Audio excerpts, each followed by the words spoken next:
Ang lahat ng opinyon, pagtingin, pananaw o kuro-kuro ng mga bisita at panauhin o mga anchors o host sa programang ito ay sarili at tanging opinyon at pananaw ng mga nabanggit at hindi opinyon o pananaw ng Aliw Broadcasting Corporation, mga producers o mga namamahala ng Aliw Broadcasting o anumang organisasyon na affiliated sa network at kailanman ay hindi iniendorso ng Aliw Broadcasting Corporation ang mga nabanggit na opinyon at pananaw sa programa. Ang mga balita, dudublihin ang pasada. Ang mga kontrobersyal, mga viral, mga trending na mga tao. Dalawang mas matinding papasadahan. Mga pangyayaring nakikita sa kalsada. Live na papasadahan. Tambalang John Ibanez at Drew Nasino. Doble ang lakas, doble ang tindi. DWIZ Pasada Balita sa DWIZ News, DWIZ News TV at Aliw Channel 23 at sa digital channels ng DWIZ. Huwag magpapaiwan para huwag maunahan. Pasada Balita.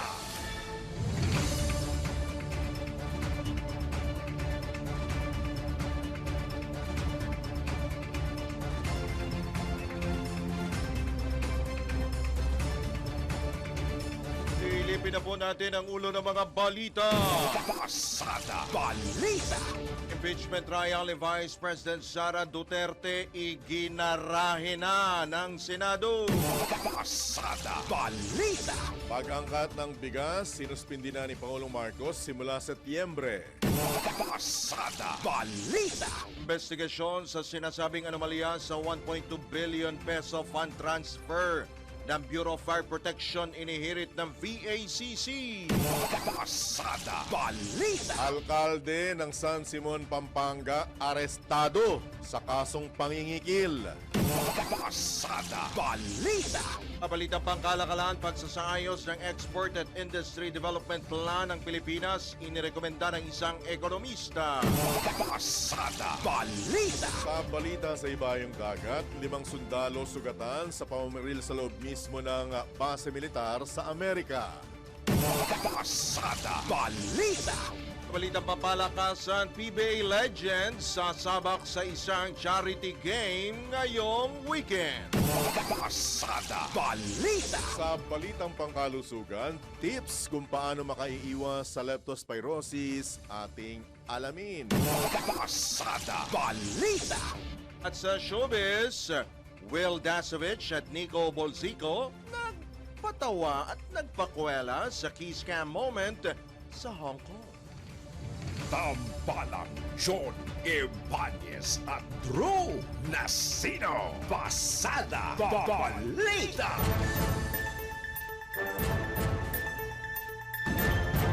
Magandang umaga, Luzon, Visayas, Mindanao, Mega Manila, sa buong bansa, sa buong mundo ngayong pong araw na ito ng Huwebes na. Ngayon po ay Agosto 7, taon 2025. Kayo po ay nakatutok, nakikinig at nanonood pa rin sa impila may todong lakas DWIC 882 sa Aliw Channel 23. Kami po ang inyong mga magiging tagapagatid balita, Drew Nasino, Johnny Ibanez. Pasada Balita. Sa oras na 5 sandali, makalipas po ang ika-6 ng mga pumapasadang balita. Matapos ang mahabang balitaktakan at debate, pinagbotohan na ng Senado na i-archived o itago ang articles of impeachment laban kay Vice President Sara Duterte. Sa botong 19 na pabor, 4 naman ang hindi pumabor at isang abstention sa katauhan ni Senador Panfilo Lacson, ipinaliwanag ng karamihan ng mga senador na ang pagboto sa pag-archive o ang kanilang pagpabor sa pag-archive ng naturang articles of impeachment ay bilang pagtalima sa desisyon ng Korte Suprema na unconstitutional ang impeachment dahil hindi ito dumaan sa tamang proseso sa Kamara alinsunod sa 1-year ban rule nito sa mga impeachment cases. Ayon kay Senador Alan Peter Cayetano, katumbas ng pag-archive sa mga articles laban sa pangalawang Pangulo ang pagpatay dito. Pero maaari pa rin itong buhayin sakaling baliktarin ng Korte Suprema ang unanimous decision na ideklarang labag sa batas ang naturang kaso. Bago ang botohan, nag-privilege speech si Duterte Black Senator Rodante Marcoleta na nagmosyon na i-dismiss na ang impeachment dahil malabo na anyang mabaligtad pa ang pasya ng Supreme Court. Gayunman, iginiit ni Senador Lacson na hindi nakasaad sa Senate rules na maaring mag-motion to dismiss sa plenary session, kaya't bandang huli pumayag si Marcoleta na amyendahan o i-modify ang kanyang motion bilang motion to archive. Matapos nito, nag-motion naman si Senate Minority Leader Vicente Tito Soto III na ipagpaliban ang pagpapasya sa motion ni Senador Marcoleta at sa halip ay hintayin na magiging pinal na ruling ng kataas-tasang hukuman sa motion for reconsideration ng Kamara. Motion to table, ika. Tinanong ni Senador Soto kung bakit kailangang magpadalos-dalos ng Senado sa pagdedesisyon at dito nagsimula ang kanilang sagutan o debate ni Marcoleta. Nauwi sa botohan ng mosyon ni Soto na umani ng 5 pabor at lima ang tutol habang 11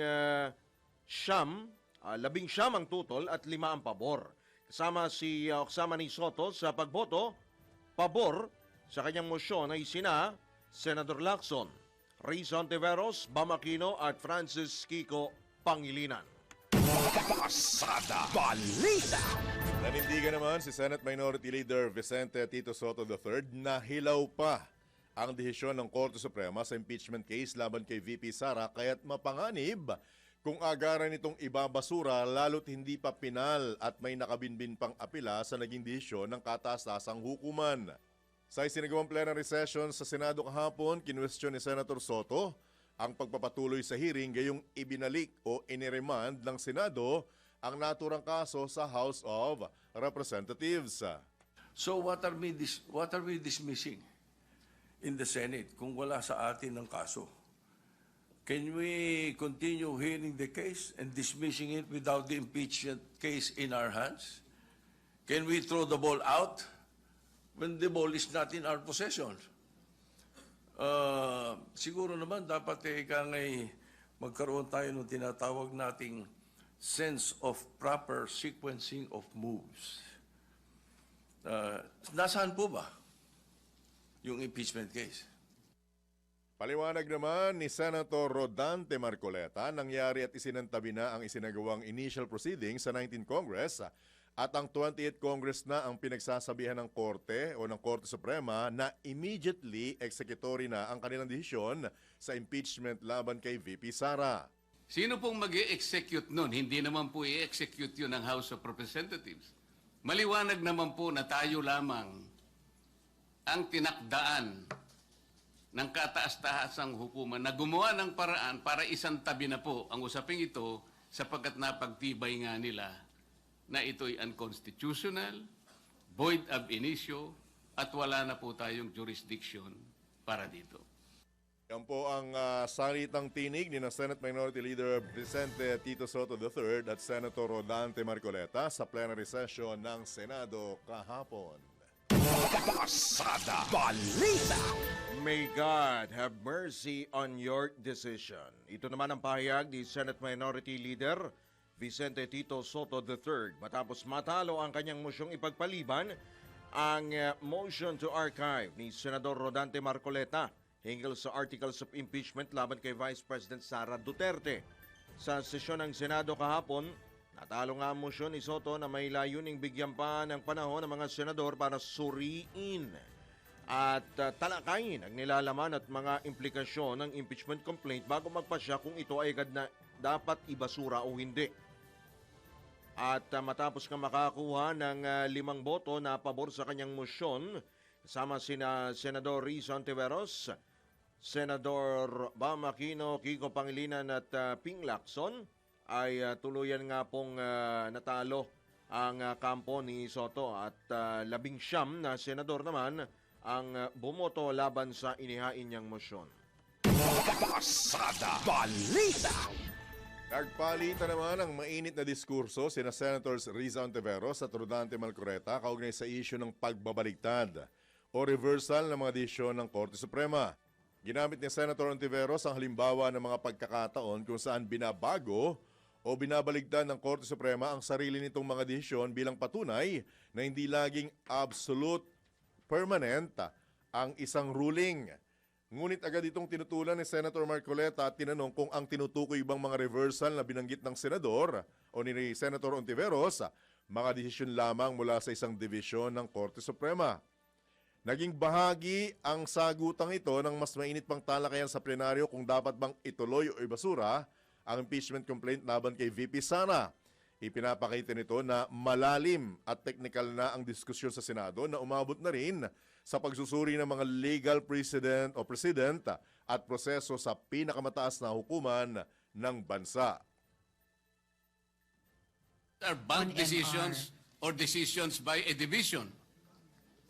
And whether or not they Mr. were President, characterized by... sinabi ko rin na po kanina ang Sandali bank po. decisions po ito. Ay, hindi po. Whether or I not am the replying to the decisions question. are characterized by the following qualifications. 1, unconstitutional, void ab initio, violative of due process. All these are present in those jurisprudence and cases as you cited. Yan naman po ang palitan. May initang palitang salita ni na Senators Riza Ontiveros at Rodante Marcoleta sa plenary session ng Senado kahapon. Pasada Balita. Oras po na 13 sandali, makalipas po ang ikanim na ng umaga sa mga meron pa pong hangover sa kakapanood po ng Senate balitaktakan po dyan sa Senado. Inabot po ba kayo ng siyam-siyam? Kayo ho ba ay dyan na po ba naghapunan? Pero yung iba ho natin mga kasamahan, mga kababayan ho natin, inabangan din po yan. Ano po? Pero tayo po muna ay tumanggap po ng reaksyon ng pag-uulat mula po sa labas ng impilan. Napuyat din itong alin na ito Senador Marcos, may banat at patutsada sa Kamara at sa kanyang kasin. Sa kanya pong pinsang si Speaker Martin Romualdez. Alamin po natin kung ano yan mula kay Patrol 19 Zelly Ortega Bueno. Binatikon sa at pinatutsadahan ni Senator Amy Marcos sa mga taga-Kamara de Representantes sa kanyang speech matapos bumoto ng tumataginting na yes sa motion na i-archive na lang ang articles of impeachment laban kay Vice President Sara Duterte matapos na naging desisyon ng Korte Suprema na unconstitutional ang impeachment case. Iminungkahi pa ni Senator Marcos na bakit hindi ang palitan na lamang ay ang House Speaker sa halip na si Vice President Sara Duterte na anya'y binoto ng marami nating kababayan. Bagamat hindi diretsahan pero malinaw na ang pinatutungkulan ng senadora na dambuhan ng sanggol at bonjing ay si House Speaker Martin Romualdez. Ayon sa senadora, ngayong naka-archive na ang articles of impeachment, makabuting mag-move on at magtrabaho na lang sila at huwag busugin ang pabor at huwag magpalaki ng buhaya na baby pa lang daw ay tawag na ay lulong. Narito ang bahagi ng payag ni Senator Amy Marcos. Paano tayo magiging dakilang mambabatas kung tayo mismo ay hindi susunod sa batas? Ang boses ng Korte Suprema ay boses ng konstitusyon. At kung sino man ang sasapaw sa boses na ito ay isa lang ang tono, ambisyon. Kaya naman, mag-move on na tayo. Magtrabaho at huwag konsintihin ang isang spoiled na bonjing. Huwag nang busugin ng pabor. Huwag nang pumayag dahil may pabuya. Huwag tayo magpalaki ng buhaya, baby pa nga ang tawag, lulong na. Sa mga mahal kong kongresista, may suggestion po ako. Ito suggestion lang naman, Huwag niyong masamain. Kesa inaatupag ninyong palitan ang pinili ng taong bayan, binoto at minahal. Bakit di nyo nalang palitan ang tao, kayo naman lang ang pumili? Ayaw paawat ng iba sa kaka-flex. Ano kaya kung yung speaker nyo na lang ang paltan nyo? Kaya nyo yan. At dahil dito, bumuboto ako ng malakas na oo. Maraming salamat po. Thank you, Senator Amy. Before Ito sa Patrol 19, Celly Ortega Bueno para sa impinametodong lakas sa DWIC. Nagbabalita ng tama, naglilingkod ng tama. Pasada Balita. Samantala, ilang kongresista dismayado sa desisyon ng Senado na i-archive ang impeachment trial laban kay VP Sara, House Prosecutor, nanindigang hindi pa tapos ang kanilang laban. Talya mula kay Patrol 13, Jelly Mendez. Dismayado ang mga mambabatas sa Kamara sa naging resulta ng botohan ng Senate Impeachment Court kaugnay sa impeachment trial laban kay Vice President Sara Duterte. Ito'y matapos makuha ng 19 na boto na pabor para i-archive ang impeachment trial laban sa Vice Presidente. Para kay Akbayan Party List Representative Percy Sendanya, nakakahiya ang naging hakbang ng Senado dahil mas pinili nilang isuko ang kanilang kalayaan at kusang talikuran ang kanilang mandato sa konstitusyon. Anya, ang desisyon ng impeachment court na i-archive ang trial ng pangalawang pangulo ay isang pagtataksil sa konstitusyon at sa kagustuhan ng taong bayan na malaman ang katotohanan. Para kay Representative Chel Jokno, mas mainam sana kung hinintay na lang ng Senado ang desisyon ng Korte Suprema sa motion for reconsideration na inihain ng Kamara bago gumawa ng aksyon. Malinaw niya ang pagnanais ng Senado na patayin ang articles of impeachment at ibasura ang pananagutan ng mataas na opisyal ng gobyerno. Samantala, nanindigan naman si House Prosecutor at Manila Representative Joel Chua na hindi pa tapos ang laban ng House panel. Anya, hindi pa matitinag ang prosecution para sa hangaring itaguyod ang hustisya at pananagutan. Sinabi ni Chuan, ang hakbang ng nakakararaming senador ay pagkakait ng due process sa taong bayang humihiyaw ng pananagutan. Maaring naantala nito ang pag-asa para sa pananagutan at hustisya. Ngunit hindi nito natatapos ang kanilang laban sa impeachment trial. Ito si Patrol 30. Jelly Mendez nag-uulat para sa impinang may todong lakas sa DWIZ. Nagbabalita ng tama, naglilingkod ng tama. Kapag may bagong balita, naka-on air, agad-agad, DWIZ Patrol Report. Samantala, linawin lamang po natin ang boto po 19-4-1. Apat po yung nagbumoto laban po sa pag-archives, habang isa po yung nag-abstain, si Senador Ping Lacson. Babanggitin lamang po na natin, kanina binanggit natin yung mga bumoto ng kontra. Ngayon po, babanggitin po natin yung mga bumoto naman po para sa pagpabor, sa paggarahe sa impeachment po, yung sa articles of impeachment ni Vice President Sara Duterte. Unang-una po sa listahan, mga kapasada po natin, Senate President Francis Chis Escudero. Yan po, number 1 po yan. Susunod po, Senator Alan Peter Cayetano. Senador... wala na. Senador... ang dami nun. Bakit naman ganyan ang tugtog mo? Ang dami nun. Hindi, ba't naging ganyan ang 19 tugtog na mo? Oo nga, ba't naging ganyan ang tugtog? Graduate. Saan? Impeachment. 2028 pa sila. Di ba? Ito, babanggitin natin. Sino pa? Ito, si Senador Ronald Bato de la Rosa. Expected naman. Expected naman. Pia Cayetano. Lalo na. Ako naman. JB Ejercito. Jingo Estrada, mag-utol. Lalo na. Siyempre naman. Okay. Senator Sherwin Ginamit pa niya yung tatay niya dyan. Gatchalian. Ako dyan nagulat. Bakit? Ako dyan. Bakit? Hindi, pero kasi umugo na before yung pagiging vice niya kay Vice President, di ba? Pero nung huli kasi, sabi niya, pasok natin ang impeachment para malaman kung totoo ba o hindi yung mga inaakusa. Pero yung sa pagboto, anyway. Ito pa. Ito, expected naman na ito. Christopher Bongo. Aha. Lito Lapid. Aha. Lauren Legarda. Yan, hindi ko na-expect yan. Ito, syempre, yung si Senador Rodante Marcoleta. Natural. Bago pa maging senador yan, alam mo na. Senator Amy Marcos. Siyempre. Ito ang paboritong senador natin. Yun na. Senador Robin Padilla. Action star, siyempre. Kailangan may action. Kailangan mo sabi ko. Ito pa.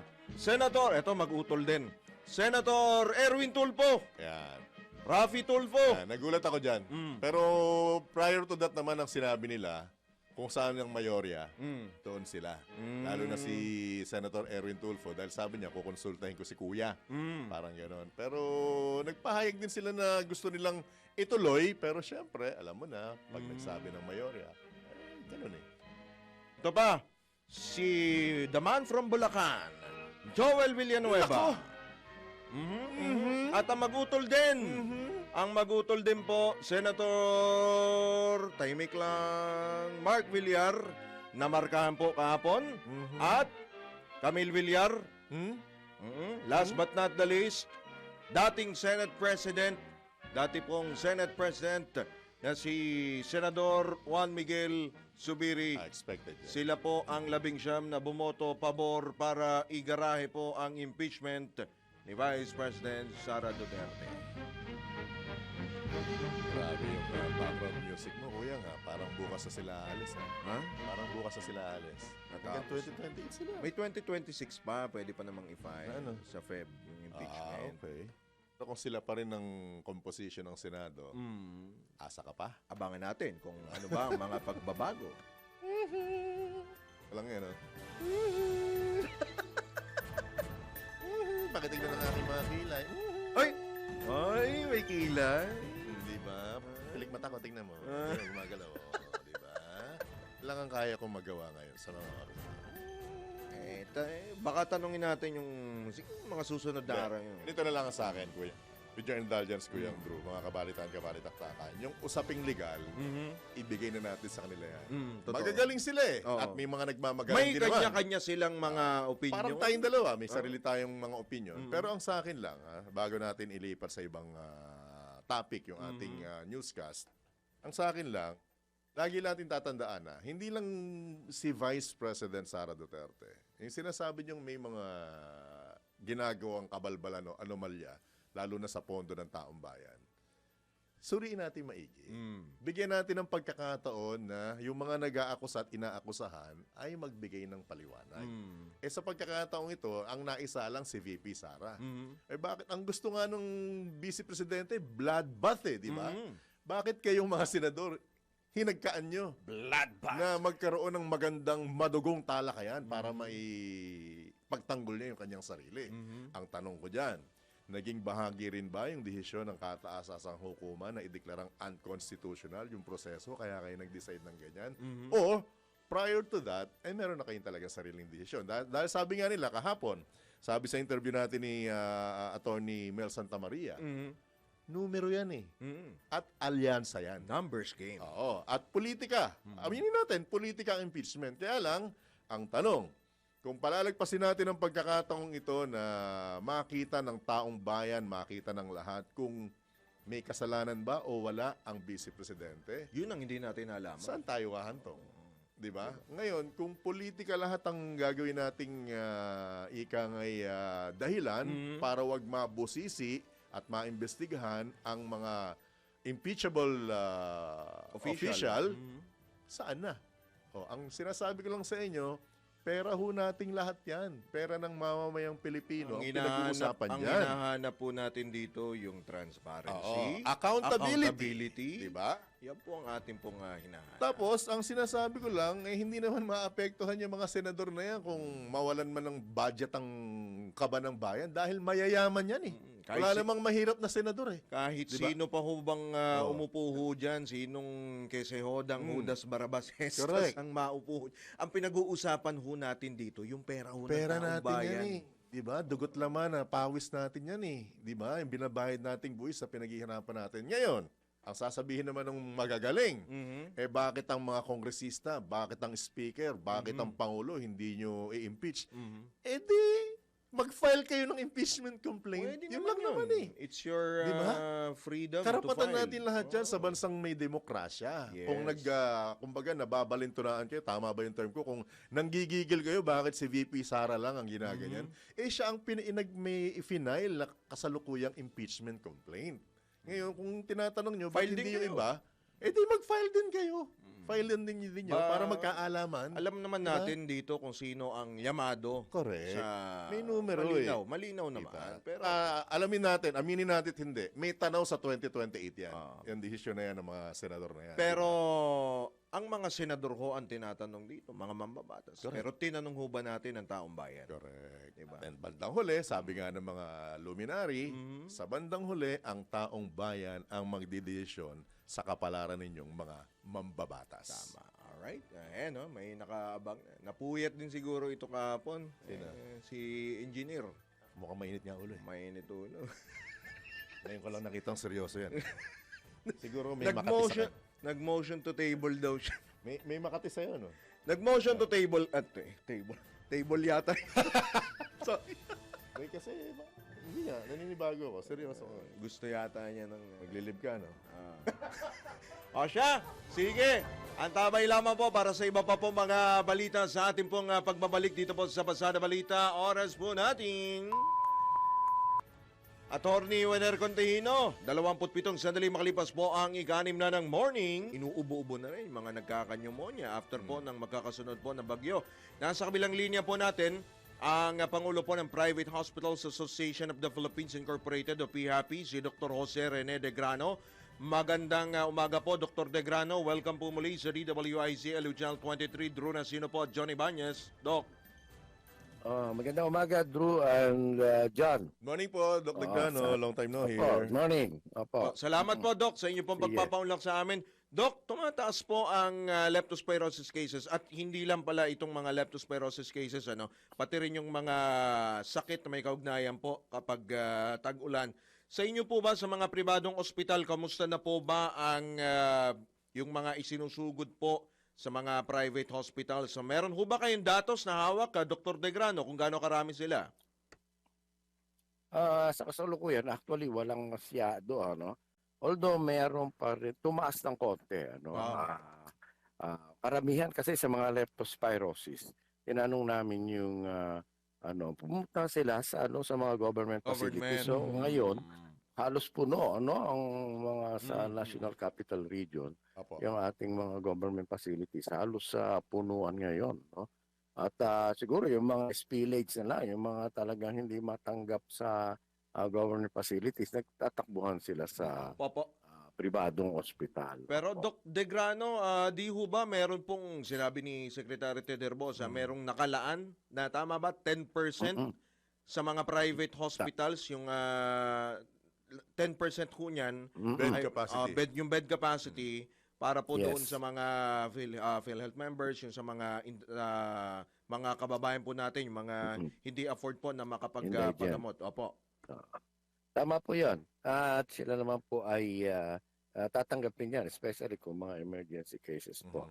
Yun nga lang po, mas mabilis mapuno siyempre itong ating mga award or yung basic accommodation na yan. Opo. Yung ward. Isa pa po Tama mga po concern, Dr. De Grano, isa pang concern yung sinasabing zero billing. Meron po bang epekto sa mga pribadong ospital itong pahayag na ito ni Pangulong Ferdinand Marcos Jr. sa kanya ika-4 na SONA?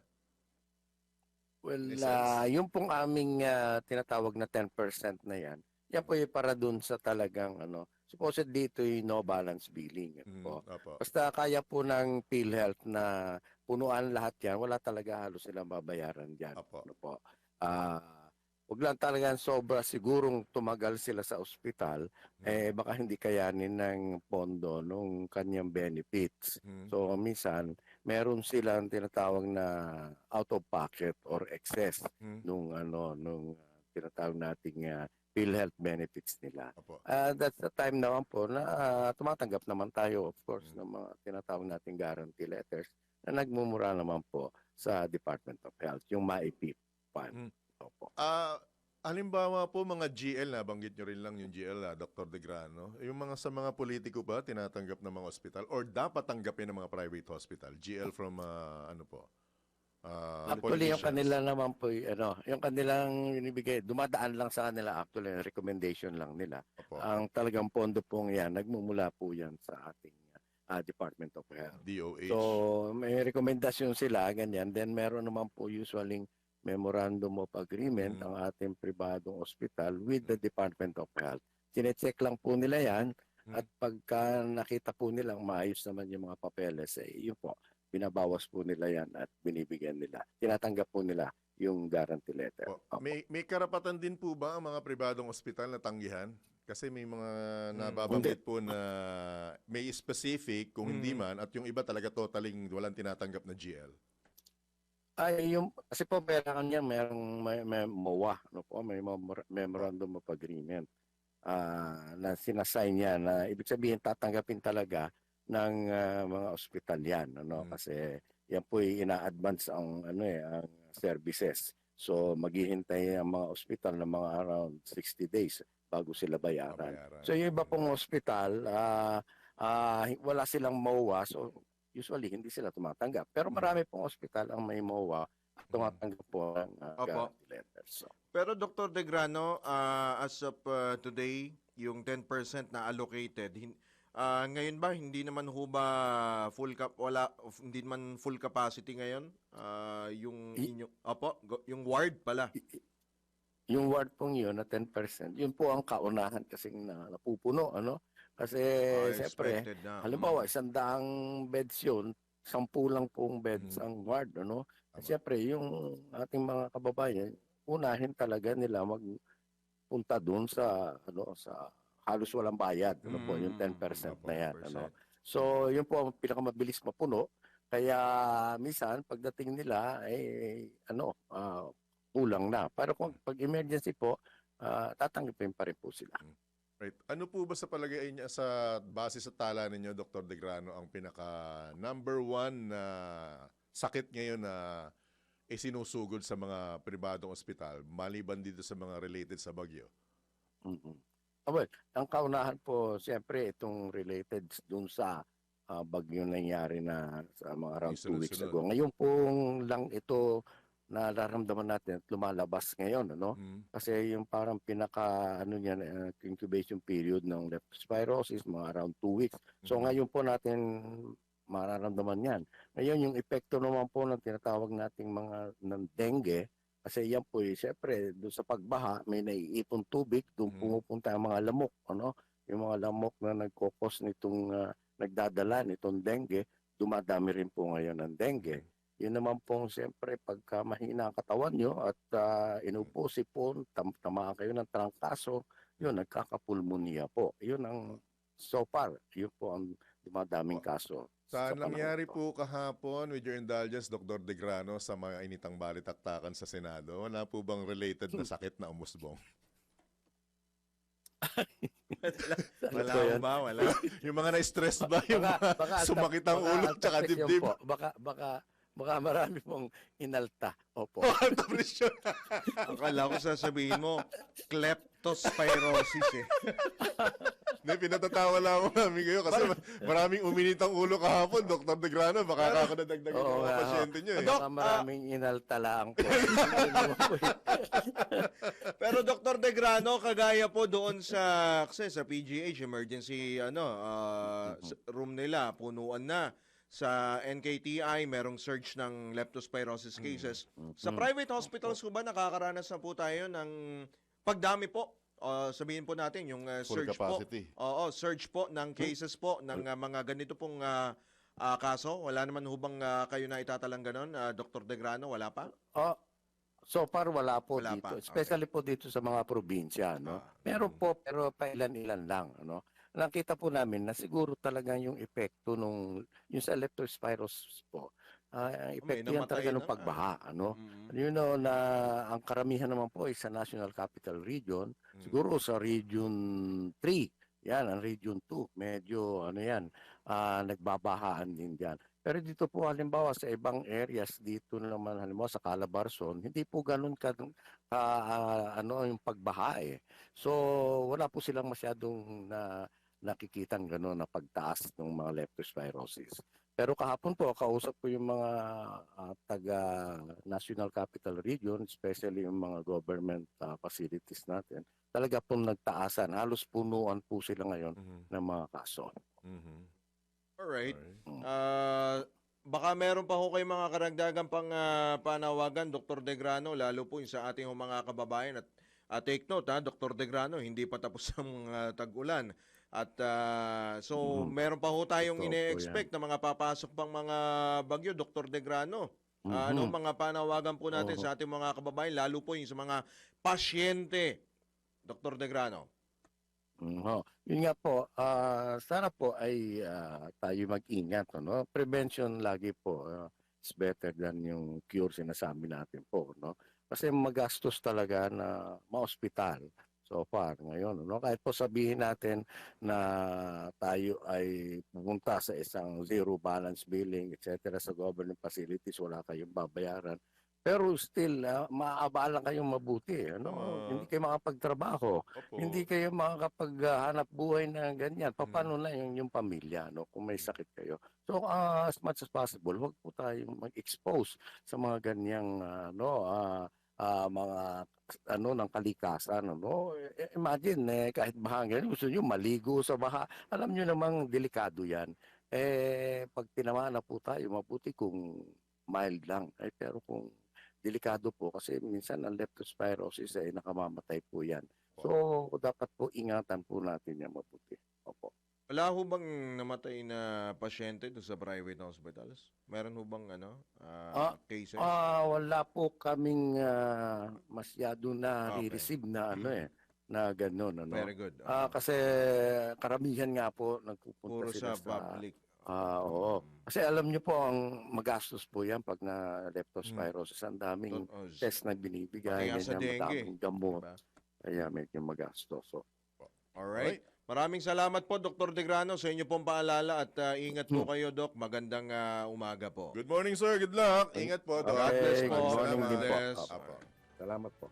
Si Dr. Jose Rene Degrano, ang Pangulo po ng Private Hospitals Association of the Philippines Incorporated, o PHAPI.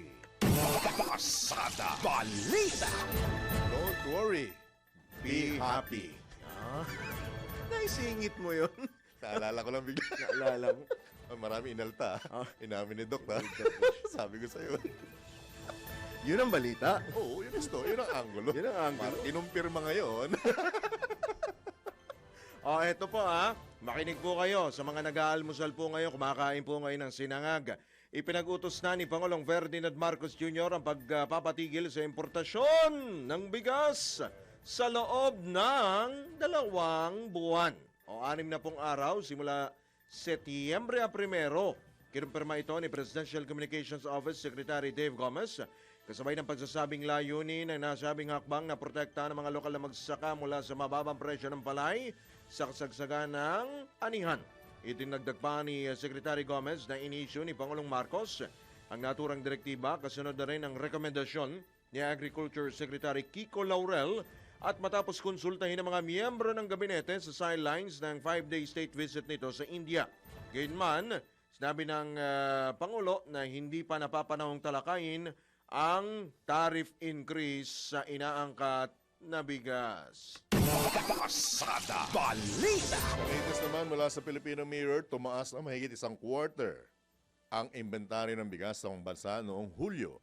Sa taunang batayan, ito na ang pinakamataas na inaabot na antas ng bigas sa loob ng halos 5 taon, dulot ng mas magandang lokal na ani at tuloy-tuloy na pagdating ng mga inaangkat. Ayon sa Philippine Statistics Authority, nasa 2.8 million metric tons na ang naitalang imbak na bigas hanggang noong Hulyo 1, na mas mataas sa 27% mula sa dating 2.2 million metric tons noong nakaraang taon. Bukod pa rito, lumitaw din sa datos ng PSA na ito rin ang pinakamataas na naitalang July rice inventory sa nakalipas na 14 na taon.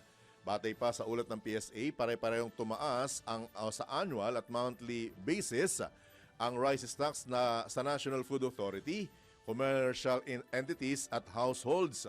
Tinatayang umabot sa mahigit 400,000 metric tons ng rice stock sa mga bodega ng NFA, habang nasa 2.3 million metric tons naman ang pinagsamang imbak sa commercial at household sectors.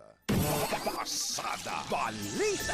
At may lamang po, magbabalik po muli ang Pasada Balita makalipas lamang po ang ilang mga paalala oras. 5 minuto bago sumapit ang ganap na alas 7.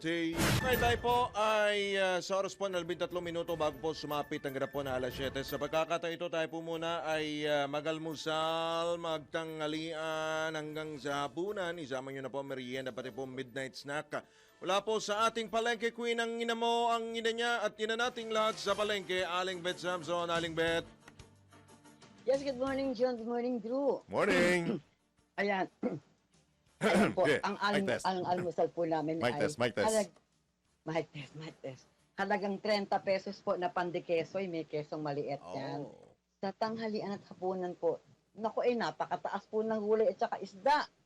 Bukas baka sakaling mababa na, bukas na ako maggugulay at saka ng isda. Ngayon, ang lulutuin ko po ay taksiw na pata. Ang bigas ko, 40 pesos. Yan. Ang paksiw na pata, yung bibilin ko, hindi yung buong pata. Yung hindi yung buong pinakapata. Ang bibilin ko, naka-slice na para makakapili ako na medyo malaman-laman at maganda-ganda. Ayan. 380 po per kilo. Tapos po, ang bawang sibuyas at ang aking paminta ay 20 pesos. Yung asukal, 1/4 yan. At saka yung aking bulaklak ng saging, 25 pesos. Ang mantika, toyo at dahon ng laurel, 25 pesos. Medyo tumaas, John, Drew, ang budget ko ngayon, bukas na lang magbabawas. Kasi po, inabot po ako ng 520 pesos na budget ngayong araw. Hindi maiiwasan iniisip ko kung mag-iisda ako ngayon at isda na naman bukas, magkakapareho po. Kaya ngayon ako, Baka na lang natin bumaha. para may mga libre ulit tayong Di lang yun. lilipad na tilapia at bangus. Kaibiganin natin yung mga kapitbahay.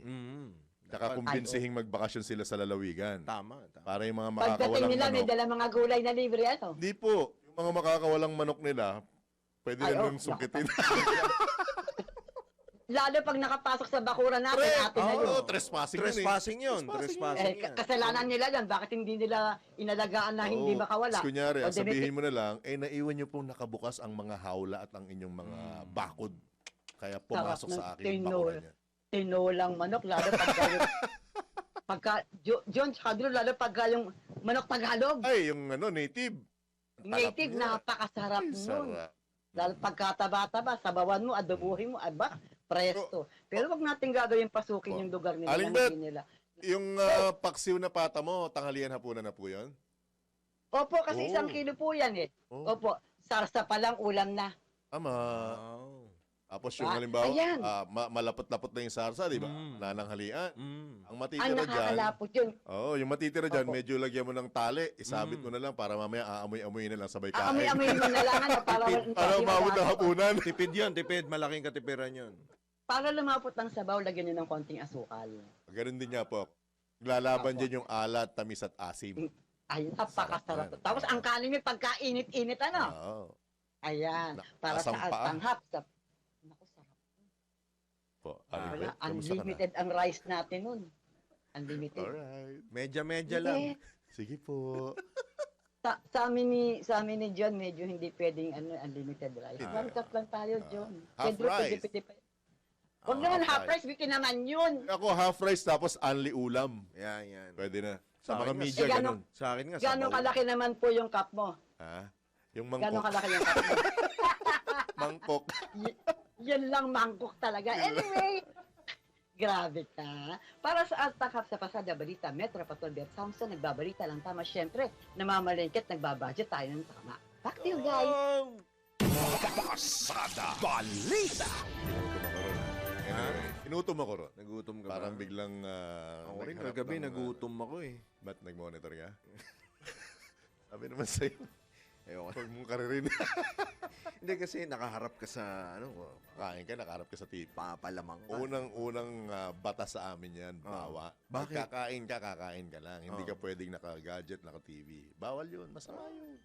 Laki ng TV namin, 84 inches. Oo! Tagilid pa yun, ha? Nakatagilid pa. Di lalo na pag nakaharap. Ang problema ko naman, pag ganun kalaki. Laki ng bahay nyo, ha? Kasi sa amin, sa CR pa lang yan, eh. Ano? Matindi ka. Gusto mo pa? Ako pa ba? Balita ka na. Kumakaw tayo sa labas ng himpilan. Tumanggap tayo ng mga pag-uulat. Formal turnover ng 2026 budget pinaghahandaan na ng Kamara. Tayo nagbabalik, Patrol 30, Jelly Mendez. Naghahanda na ang Kamara para sa formal na pag-turnover ng panukalang 2026 National Expenditure Program mula sa Department of Budget and Management. Kasunod dito ng pagpupulong na ikinasa ng mga opisyal ng Kamara at mga kinatawan mula sa DBM upang pag-usapan ang mga detalye ng turnover na pansamantalang itinakda sa Agosto 13. Alinsunod dito sa itinakda ng konstitusyon na ang Pangulo ay dapat magsumite ng panukalang pambansang budget sa loob ng 30 araw mula sa pagbubukas ng regular na sesyon sa Kongreso. Binigyan diin ni House Secretary General Reginald Velasco ang kahalagahan ng maayos na pagsasagawa ng turnover. Anya, ang turnover ceremony ay ila-livestream sa opisyal na social media platforms ng HREP at ng DBM. Nasusundan naman ng press conference upang mabigyang linaw ang ilang issue at dagdag na detalye ukol sa panukalang budget para sa taong 2026. Ito si Patrol 30. Jelly Mendez nag-uulat para sa impilang may todong lakas sa DWIZ. Nagbabalita ng tama, naglilingkod ng tama. Pasada Balita. Sa iba pang balita, barangay at sangguniang kabataan elections, may pagpapaliban pa rin kahit hindi lagdaan ni Pangulong Marcos ang panukalang batas.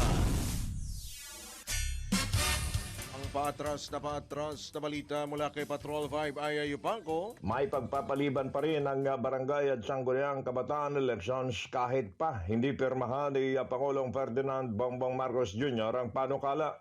Ito'y dahil nakatakda ng mag-lapse bilang batas ang proposed bill na layong i-extend ang termino ng mga barangay at SK officials at may pagpaliban ng halalan sa November 2026.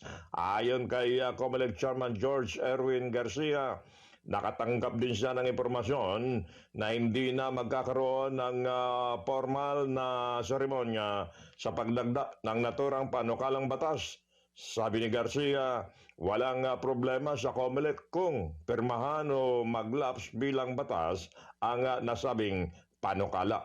Ito si Patrol number 5. Ayayupan ko para sa implementado ng lakas. DWIC. Nababalita ng tama, naglilingkod ng tama. Pasada Balita. Samantala mga dormitoryo para sa mga bilanggo sa Iwahig, Sablayan, Davao at Leyte, itinatayo na. Detalye mula kay Patrol 24, June Samson. Kinumpirma ng Bureau of Corrections na kasalukuyan nang itinatayo ang mga dormitoryo sa Iwahig, Sablayan, Davao at Leyte na may karagdagang 3,000 kama.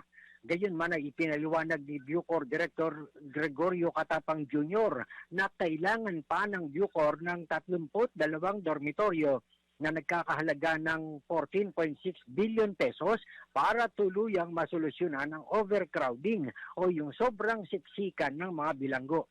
Kaugnay niyan ay plano naman ng Bucor na gawing economic zones ang Iwahig, Sablayan at San Ramon Penal Farms para makalikha ng trabaho at pasiglahin ang lokal na ekonomiya. Sa usapin naman ng seguridad ay umabot sa 139,738 ang nakumpiskang mga kontrabando habang 5,505 na illegal na kubol ang ginibana. Patrol 34, June Samson para sa impilang may todong lakas. DWIZ, nagbabalita ng tama, naglilingkod ng tama. Kapag may bagong balita, naka-on air, agad-agad, DWIZ Patrol Report. Sa pagpapatuloy ng iba pang mga balita, aaresto sa isinagawang entrapment operations ng National Bureau of Investigation ang alkalde ng San Simon, Pampanga na si Mayor Abunjo Punsalan Jr. dahil sa sinasabing pangingikil sa isang negosyante. Ayon sa NBI, nagsumbong sa kanilang opisina ang naturang negosyante matapos itong humingi ng kabuang 80 million pesos kapalit ng business permit para sa kanyang negosyo. Ano kayang negosyo yun? Una nang humingi ng kabuang 30 million pesos ang alkalde, habang ang natitirang 50 million pesos ay uutay-utayin hanggang sa mabayaran ng buo. Kabilang din sa mga naaresto ang mga security personnel ni Punsalan na may dalang matataas na uri ng baril na nakatakda namang beripikahin o iberipika ng Philippine National Police. Kasalukuyan na sa kustodiya na ng NBI si Mayor Punsalan habang inihahanda na ang kaharaping kaso tulad ng paglabag sa Anti-Graft and Corrupt Practices Act. Pasada Balita. Nanawagan ng Volunteers Against Crime and Corruption ng investigasyon sa sinasabing maanumalyang fund transfer na aabot sa 1.2 billion pesos fund ng Bureau of Fire Protection na dapat pambili ng fire trucks, ambulansya, rescue vehicles at pagsasanay ng mga tauhan pero sinasabing ginamit para sa 911 program ng Department of Interior and Local Government. Ayon kay VACC President Arsenio Tatayboy Evangelista, ang pondo ay mula sa special account ng BFP na galing sa fire safety inspection fees na ayon sa batas nakalaan para sa fire at rescue operations. Iginit ni Evangelista na kung may ebidensya ng iligal na paglipat ng pondo, dapat maghatid ng kaso at panagutin ang mga sangkot dito. Wala pa namang matibay na ebidensya ang VACC pero dahil mabigat ang paratang, hiniling nito sa Commission on Audit at Department of Justice ang agarang audit at pag-usig kung kinakailangan. Tinanggihan naman ng DILG ang sinasabing illegal fund o tinanggi ng DILG ang sinasabing illegal fund transfer at sinabi ng VACC na kung totoo, malalabag nito ang batas sa pondo at masisira ang kampanya ng pamahalaan laban sa korupsyon. Pasada Balita. Tabay lamang po para po sa mensahe po ng ating pong ama ng impilan mula kay Boss D. Edgar A. Cabango. Sa oras po na ganap na eksakto yung punto alas 7 na ng umaga, narito pong ating pakinggan ng mensahe po mula po sa ating ama ng impilan, ang chairman po ng Aliw Broadcasting Corporation na si Boss D. Edgar A. Cabango. A code to live and share. A simple life is a happy life. When we keep things simple and learn to find joy in small things, there will be less problem, less worry, and less stress. Life becomes easier, happier, and more meaningful. Think good, thank God, thank God. Have a great day ahead. God bless you. Yan po ang maikli, subalit makabuluhan at malamang mensahe po mula po sa ating ama ng himpilan, ang chairman po ng Aliw Broadcasting Corporation, Boss D. Edgar A. Cabango. Muli balikan na po natin ang ulo ng mga balita. Pasada Balita. Articles of impeachment laban kay Vice President Duterte isinantabi na ng Senado. Pasada Balita. Pag-angkat ng bigas, sinuspindi ni Pangulong Marcos sa loob ng 2 buwan. Pasada Balita. PACC inihirit ang investigasyon sa sinasabing anomalya sa 1.2 billion peso fund transfer ng BFP. Pasada Balita. Alkalde ng San Simon, Pampanga, arestado sa kasong pangingikil. Pasada Balita. Sa balitang pangkalakalan, Pilipinas, kailangan ng ayusin ang Export at Industry Development Plan ayon sa isang trade expert.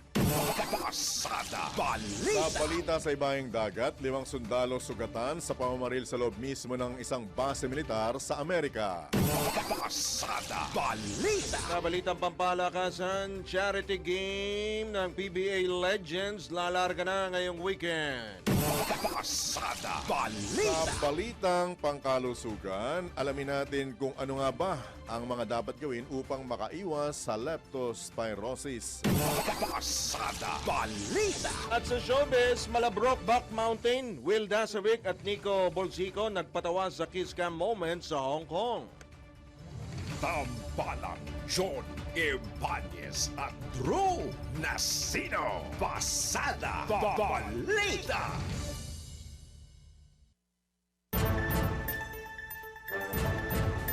Sa oras po na 4 sandali makalipas po ang ika-7 ng umaga. Sa pagkakataon ito, tanggap pa tayo ng pag-uulat mula sa labas ng impilan.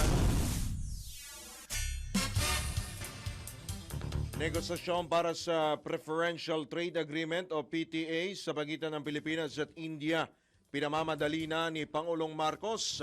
Ang detalye mula kay Patrol 13 Gilbert Perez. Pinamamadali na ni Pangulong Ferdinand Marcos Jr. ang negosasyon para sa PTA, yung Preferential Trade Agreement sa pagitan ng Pilipinas at India upang mas mapalawak ang kooperasyon sa mga sektor na may mataas na potensyal sa paglago ng negosyo. Sa kanyang talumpati sa Philippines-India CEO Roundtable sa New Delhi, sinabi ng Pangulo na iniutos na niya sa DTI o Department of Trade and Industry na simulan na ang formal na negosasyon sa pamahalaan ng India para sa nasabing kasunduan. Ayon kay Pangulong Marcos, dapat tutukan sa PTA ang mga sektor gaya ng Information and Communications Technology, Digital Technology, Semiconductors, Renewable Technology, Infrastruktura, Healthcare at iba pa. Inaasahan ng Pangulo na sa sandaling mapagtibay raw ang PTA, lalong lalakas ang ugnayang pang-ekonomiya ng magkabilang panig. Umabot naman sa $3.3 billion ang kabuuang kalakalan ng Pilipinas at India noong nakaraang taon. Patrol 13, Gilbert Perez para sa Himpilang May Todolas, DWIZ, nagbabalita ng tama, naglilingkod ng tama. Pasada Balita! Samantala, 2 katutubo kabilang sa mahigit 300 nagtapos sa Sailor Basic Corps o Course Class 71 ng Philippine Navy. Detalye mula kay Patrol 17, Jopel Paleño. Aabot sa 384 na students ang nagtapos sa Sailor Basic Course Mandaragsik Class 71. Pinangunahan ang graduation ceremony ni Naval Education and Training Command o NATC Commander Rear Admiral Carl De Capia ng Philippine Navy na ginanap sa San Antonio, Zambales. Kabilang sa halos 400 nagsipagtapos ang 2 estudyante na mula sa komunidad ng mga katutubong mangyan. Giit ng Philippine Navy, isa itong inspiring testament sa kanilang hanay para sa pangakong mabigyan ng pantay na oportunidad ang lahat, anuman ang etnisidad o estado sa buhay. Giit ng hukbong dagat, patuloy na lang isusulong ang pagiging moderno at inklusibong organisasyon na nagbibigay lakas sa bawat Pilipino upang maglingkod sa bayan ng may dignidad at layunin. Ito si Patrol 17 Chopel Peleño para sa Himpilang May Todong Lakas, DWIZ, nagbabalita ng tama, naglilingkod ng tama. Pasada Balita! Tala pamahalaan, tiniyak na hindi masasayang ang mga preparasyon ng COMELEC. Matuloy man o hindi ang 2025 barangay at SK election. Babalik si Patrol 13 Gilbert Perez. Nilinaw ng Commission on Elections o COMELEC na magpapatuloy ang kanilang paghahanda para sa barangay at SK elections kahit pa inaasang lalagdaan na raw ni Pangulong Ferdinand Marcos Jr. ngayong buwan ang panukalang postponement ng nabanggit na eleksyon. Sa Bagong Pilipinas ngayon, public briefing, sinabi ni COMELEC spokesperson Attorney John Rex Laujanco na ito ay dahil hindi nila inasasantabi o sinasantabi ang posibilidad na may umapila sa Korte Suprema at maglabas ng Temporary Restraining Order o TRO ang mga maestrado para harangin ang pagpapaliban ng eleksyon. Wala naman anyang nakikitang negatibong epekto ang COMELEC sakaling matuloy ang pagpirma ng Pangulo sa panukalang batas at posibleng palawigin pa ang voter registration. Tiniyak din ng opisyal na hindi masasayang ang paghahanda ng komisyon dahil magagamit pa rin nila ang mga biniling gamit matuloy man o hindi ang barangay at SK elections sa Disyembre 1 ngayong taon. Patrol 13 Gilbert Perez para sa Himpilang May Todong Las, DWIZ, nagbabalita ng tama, naglilingkod ng tama. Pasada Balita! Iginit naman ng Malacanang na may kapangyarihan si Pangulong Ferdinand Marcos Jr. na magdakda o mag-adjust ng tariff rates lalo na sa pag-aangkat ng bigas. Ayon kay Presidential Communications Office Undersecretary Claire Castro, maaaring ipagkatiwala sa Pangulo ang kapangyarihan ito upang maging maagap at epektibo ang pagtugon sa mga economic interventions o challenges kahit na may kapangyarihan ng Kongreso na magpataw ng taripa. Binigyang din pa ni Yusek Castro na kinakailangang may flexibility ang Chief Executive para makapag-adjust agad ito lalo na sa panahon ng krisis. Ibinabala rin ni Yusek Castro na sakaling tanggalin ang kapangyarihan ito ng Pangulo, posibleng hindi agad matutugunan ng isang partikular na sitwasyon dito sa bansa. Pasada Balita. Okay, yan, desisyon ni Pangulong Marcos na suspendihin ang pag-aangkat ng bigas suportado ng isang mambabatas. Pag-ulat mula sa Kamara, Patrol 30, Jelly Mendez. Suportado ni House Special Committee on Food Security Chairman Adrian Salceda ang desisyon ni Pangulong Ferdinand Marcos Jr. na suspindihin ang pag-aangkat ng bigas simula Setyembre 1. Ayon kay Salceda, ito ang tamang hakbang upang protektahan ang mga magsasaka na nag-aani ngayon, lalo't nararapat lang na gawing patas ang presyo sa kanilang produksyon.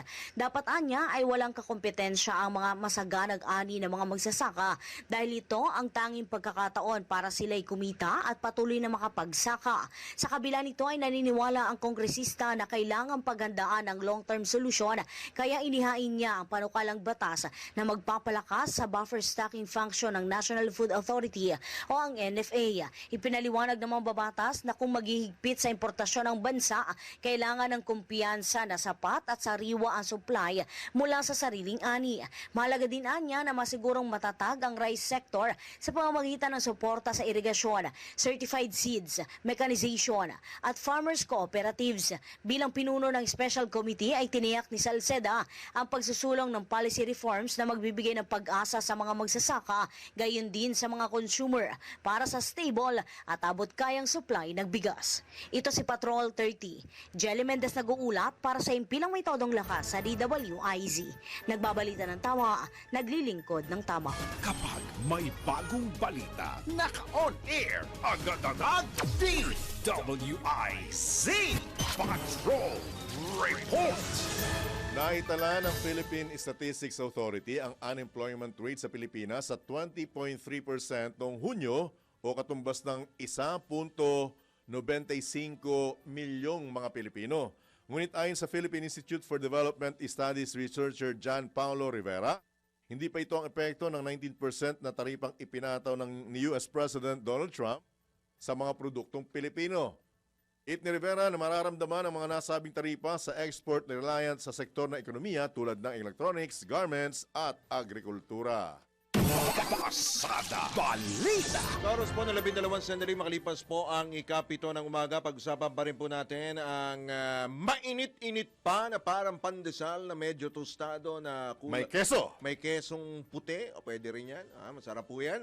Nasa kabilang linya po natin para po pag-usapan ang mainit nga pong issue ng impeachment, yung kinahinatnan po niyan sa Senado. Nasa kabilang linya po, isa pong legal luminary at eksperto po sa batas. Of course, ang Dean ng Manila Adventist College School of Law and Jurisprudence, si Attorney Tranquil Salvador III. Magandang umaga po, Attorney Salvador.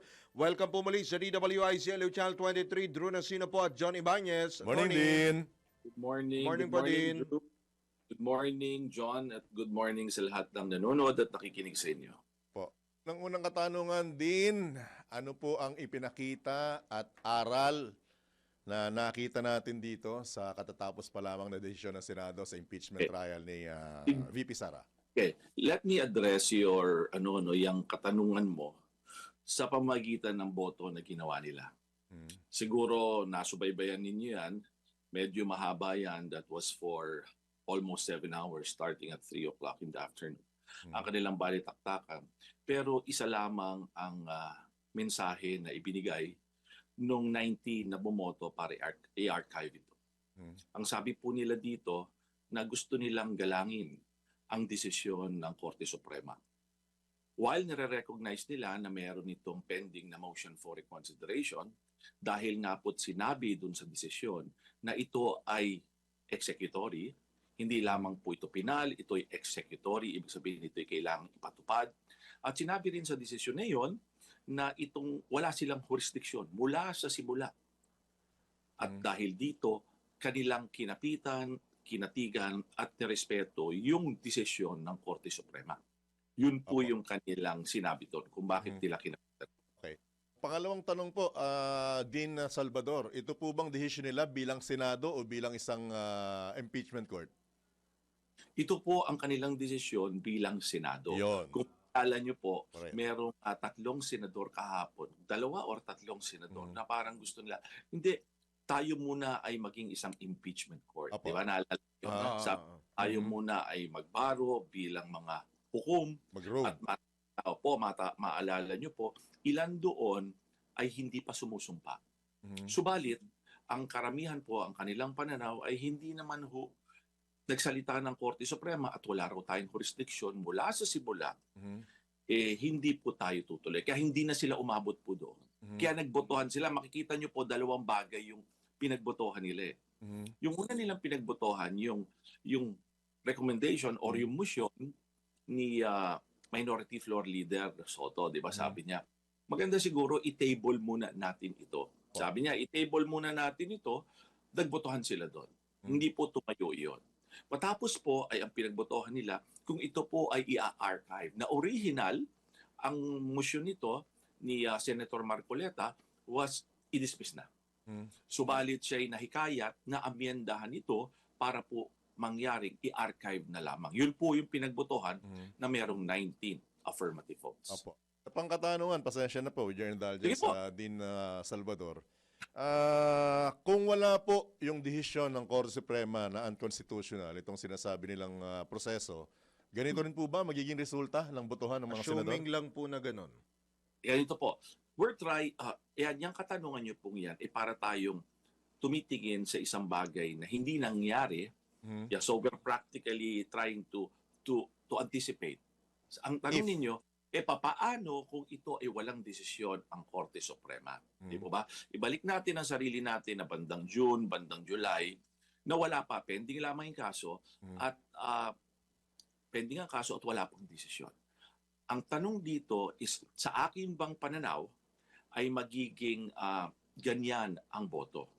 Sa aking pong pananaw na ilang beses ko na rin pong sinabi, ang aking mga nasabi ay ganito.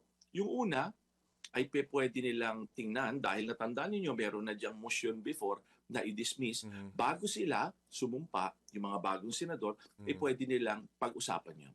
Busisiin at maaaring bumoto. Isang pagkakataon. Pangalawang pagkakataon could be, o maaaring pangyayari, ay magsumpa sila, mabuo ang impeachment court, muli at doon po nilang tatalakayin. As to the outcome po nito, kung susundin po natin, ito naman po ay pagbasa lamang, hindi naman necessarily na tama ang ating pagbasa. Kung susundin yung mga naging pangyayari dun sa usaping remand, hindi po ba, hindi malayo na pag-usapan po muli yung dismissal sa aking pananaw. Pero po sa aking obserbasyon, naging mas matibay po ang kanilang pananaw dahil mayroong isang desisyon ng isang hukuman na pinakamataas na hukuman na kung saan ito po nakalagay sa saligang batas na sila ang may karapatan na mag-interpret ng batas dito sa ating bansa. Yung pong binabanggit na mukhang yung pagkaka-decide ng Korte Suprema sa issue na ito, parang magiging bulletproof din para sa kanila na mga maestrado na impeachable officials din. How will you comment on this, Din? Well, alam niyo, narinig ko na yan na sinabi nila na yung desisyon na yon was crafted, di ba? May iba, ganyan. Parang may singingit daw na bago Parang hindi po, maari pong magandang binanggit niyo yan. Pag-usapan po natin yon. Yung pong desisyon na yon, kung titingnan ninyo, ay tinalakay niya yung dalawang kaparaanan para sila po ay mag-impeach under Article 11, Section 3 ng ating Constitution. Ang isa po doon is yung nasa Section 2 na sinasabi, pag may nag-file ng verified complaint na nangyari dito sa pagkakataong ito po ay dapat ilagay sa order of business at 10 araw at matapos po doon ay i-forward sa Committee on Justice. Pag titingnan po ninyo, yung mga unang alituntunin, makikita nyo po yan, 5, 6 na una, tapos 7 para doon po sa pangalawang bahagi. Tingnan po natin. Ang una doon, sinabi na kailangan ang isa pong complaint dapat merong ebidensya naman. Yun ang sinasabi nila. So, pangalawa, yun po ba ay bago? Sa amin pong abogado, itinuturo po sa batas at tinuturo po sa rules na kung ikay magfa-file ng complaint sa ngayon, ay dapat ay may kalakip na ebidensya. Hindi po lamang na magsasabi ka, tulad sasabihin ko, Drew, ganito ka. John, ganito ka. Yan po yung sinabi nila. Pangalawa, sinabi nila na dapat daw yung mga complaint at ebidensya ay supisyente para makapagsampa. Ngayon, anong ibig sabihin nito? Palagi ko dito yung iba nagtatalo. Ibig ba sabihin, susuriin yan parang prosecutor's office at dapat pipigilin na nila? Ang sinasabi po doon ay tingnan. Kasi po, pagdating niyan, ang iniiwasan dito sa aking pananaw, no? Ngayon, sasabihin natin, yan ba ay bago? Yan tanongin natin bago. Tandaan niyo po doon sa unang paraan na sinabi ko, yun ay forward sa Committee on Justice. Tama po? Sa alagay yun, sa committee. At doon po susuriin if it is sufficient in form and substance. So yun po yung prosesong yun. Hindi po nakalagay sa saligang batas yun dahil po sa buntot nito ng Section 3 sinabi that Congress should what? Formulate rules. Hindi po yung formulate ginamit doon. Akin po yun. Na consistent sa konstitusyon. Yun po yun. Doon sa impeachment na yun. So yan po ay itutulak doon. Kung naalala ninyo, noon ang nagkaroon ng latest na ganyan, pagsusuri, was yung kay Chief Justice Sereno. Alala nyo? Karoon ng ang haba nun, di ba? Sa committee. Yun yung aspeto ng unang paraan. Kailangan may complaint, i-determine nila ayon ba ito sa form. Ito ba'y may verification? Lahat ba ng dapat kalakip nito ay nanduroon para tumayo itong isang kaso? In fact, sinabi nga ng Supreme Court dito sa decision, kung hindi yan verified, dapat dismiss yan, hindi kakagat yung hindi kakagat yung 1-year ban. Di ba? Sabi nila yun. Nakalagay mo sa decision yun. Ngayon, yan po, kasama doon ay dapat bigyan ng kopya. Kasi po mag-hearing sila. Mandato po yan ng saligang batas. Magkakaroon po sila ng hearing, 60 days po yan, ang pinakamatagal, at matapos po noon, so aspeto ngayon, kailangan bigyan mo siya ng kopya para siya makapag-participate sa hearing. Hindi po ba? At malaman niya kung anong demanda sa kanya. Yun po ang essence ng due process. Sa aking pananaw po, ay nilatag lamang ng Supreme Court, without actually saying that, na yung unang 6, yun po yun. Matapos po niyan, anong mangyari? Ibabalik sa plenaryo, pagbobotohan. Yun po ang una. Dito po tayo sa pangalawa. Di ba ba? Yung sinasabi nila, para lang mapaliwanag ko. Kasi nga po, again, with all due respect, marami akong pagkakataon narinig na wala yan. Kung talagang hahanapin niyo po yung wording na yan, ay hindi niyo po makikita. Yung wordings na yun nasa Supreme Court. Hindi niyo pa talaga makikita. Pero po, tingnan natin yung pangalawang bahagi ng baga file, which is yung mismong 4th complaint. Di po ba? Anong nakalagay doon?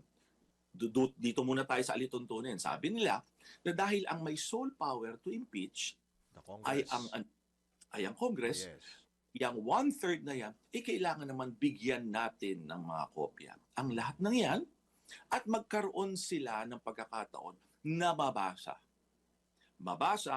na kung ano ang nilalaman ng complaint. Ano bang nakalagay sa saligang batas? Ang nakalagay po sa saligang batas na ang verified complaint ay magiging articles of impeachment kung nakakuha ka ng botong 1/3. Di po ba? Ngayon, ang mangyayari po diyan, ayon po sa aking nakikita in the past, ang mangyayari diyan, ika-craft ng kaunti, i-adjust yun. Pero tandaan nyo po, verified yun eh. Walang pipirma. Ito po kasi ang alituntunin sa rules of court at ng batas na sinasabi, pag verified yan, iyong sinumpaan at iyong pinatotohanan na iyong nabasa at iyong naintindihan ang iyong pinipirmahan. Kaya nga po napakahigpit yan sa rules of court. Alam niyo po sa Rule 7 Section 4, sabi diyan, ang bine-verify lamang ay ang sinasabi ng rules at ang sinasabi ng batas na dapat i-verify. Alam niyo po ba kung bakit? Napakahigpit niyan. So ibig sabihin, yan ay sinabi mismo ng Constitution. Pag ikaw ay sumumpa, ay ganito yan. Tapos there is a willful assertion of falsehood. Hindi po biro yun. Ang tao ho ay pwedeng maidemanda. Kaya ho kami, pag pinaliliwanag namin sa aming mga kliyente kung bakit sila magbe-verify, hindi lang, sige, pirmahan nyo na lang yan. Hindi ho namin ginagawa yon. Sinasabi namin ito ay ba totoo? Kasi katungkulan namin yan. This should be subject to scrutiny. Tapos, alam nyo po ba na kung kayo ay nagsinungaling, alam niyo po may consequences yan. Yun po ang paliwanag po namin. Din, ngayon pong nagpasya ang Senado habang wala pang desisyon ang Korte Suprema dun Sa sa MR. MR, dun sa motion for reconsideration na ifinail po ng Kamara. Ano pong magiging bearing po nito at binigyan pa ng 10 days ang kampo po ni VP Sara Duterte para po sagutin, sumagot doon po sa pinag-uutos po ng Korte Suprema. Ano pong possible po na maging consequences nito pag naglabas na po ng kasagutan ang Korte Suprema? Opo. Magandang katanungan yon at yan ay in-raise ng iba doon kahapon sa floor. Ang tanong nila, bakit hindi tayo maghintay-hintay ng kaunti? At dahil nagpasagot naman ang Korte Suprema ng 10 araw na non-extendable, magkomento ang kampo ni VP Sara. Naalala niyo po yon, di ba? Sinabi magkomento. So sabi nila, mas maganda hintay-hintayin natin. Ngayon, subalit, makikita ninyo, doon sa mga kumatig doon sa desisyon ng Korte Suprema, para suportahan ang kanilang boto, ay sinasabi nila na nakalagay naman po talaga doon sa desisyon na sabi ito'y executory. At nagpalabas ng ang office ng spokesperson ng mga updates sa kasong ito, inulit po doon na ito ay executory. Ano po bang ibig sabihin na executory sa lingwaheng legal? Ang ibig po sabihin yan na yan ay kailangang ipatupad. God. Ura-urada at kailangan po ngayong ipatupad. Forthwith? Yeah, hindi po forthwith yun. Executor ng yan. Executory. Executory. Kung kasi yung susunod na tanong.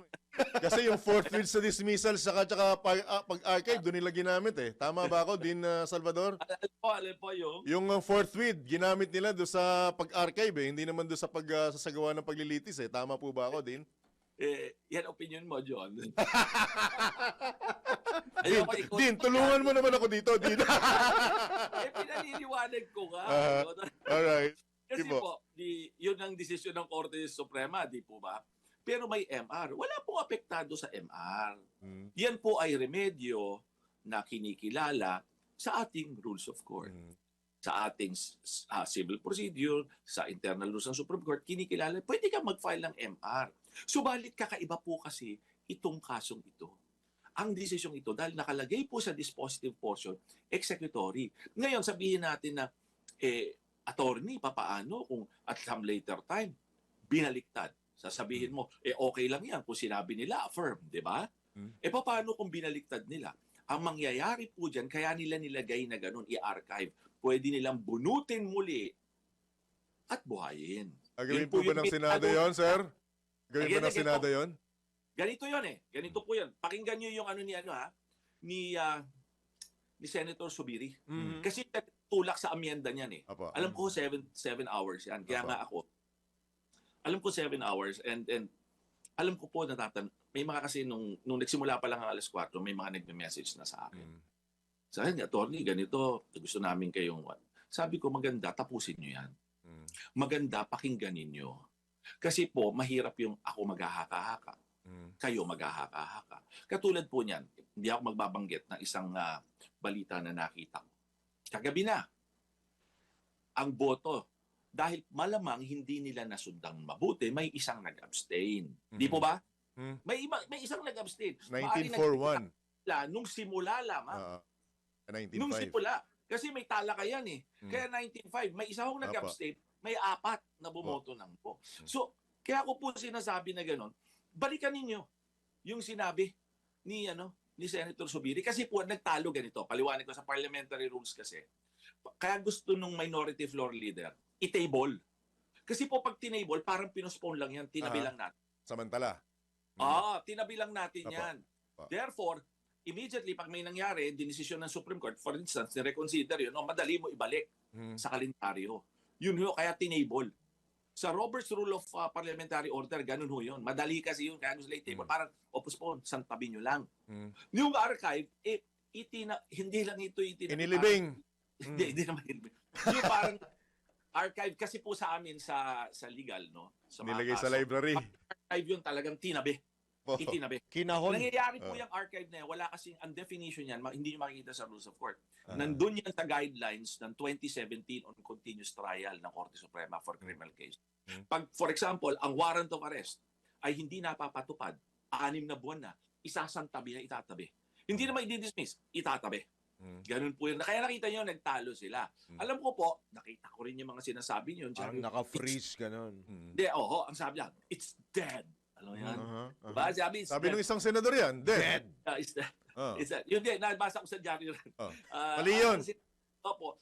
In that sense, that's a choice of word. Ang katotohanan, kasi pinag-usapan natin, archive ba o table, di ba? In a sense, may punto naman siya kasi hindi naman talaga matutuloy.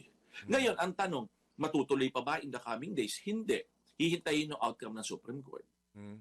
Yan po. Kasi ngayon, kaya rin ako, makita nyo po, nag-iingat ako sa pagsasalita. Nag-iingat ako sa pagbibitaw ng isang word. Because yan po ay gagamiting soundbite. Tama ka. Kita tayo na naalala yung dead eh. Okay Opo. nyo. Hindi gagamitin kang soundbite eh. She says she's dead. What does it? Hindi ka naman pagpapaliwanagin eh pag ginamit mo na yun eh. Ano sa dyaryo? Ganun yun. Wala ka. Alright. Okay. Tanong. For now, wala na. Hindi, At for now, 2026. 2026 na. Ayan po, ayan, maganda yung tanong mo. As i-paint natin ang scenario. Let's paint the scenario, no? Papaano kung una, hindi kagad inaksyonan ng Supreme Court, di ba? It took them a little bit of time, let's say 3 months, 4 months. Well, we just have to wait. Walang mangyayari until the time they resolve it. Kasi yun na ang naging posisyon, in-archive na ng 19 or ng mayorya ng Senado. Di po ba? Let us say, yung mga iba na sasabihin, merong iba kasi dyan, maaring hindi masaya, o let me say, frustrated, sabi na, di wag na lang. Ganon, may iba, di ba, may ibang tao ganon eh, may ibang tao extreme. Di wag na lang. Doon na lang natin filean sa February 6 at nang wala ng ano yan. Di ba? Ganon. So, yun po yung posible mangyari. Hintayin ninyo o hintayin nyo yung February 6 ng 2026 at gawin na yung complaint ngayon para maisaayos yun. Pero siyempre kung kahit ako naman ay nasa panig ng mga gumagawa ng complainant o ako ang abogado doon, siyempre, tahimik ako kung ginagawa ko yun. Di ba?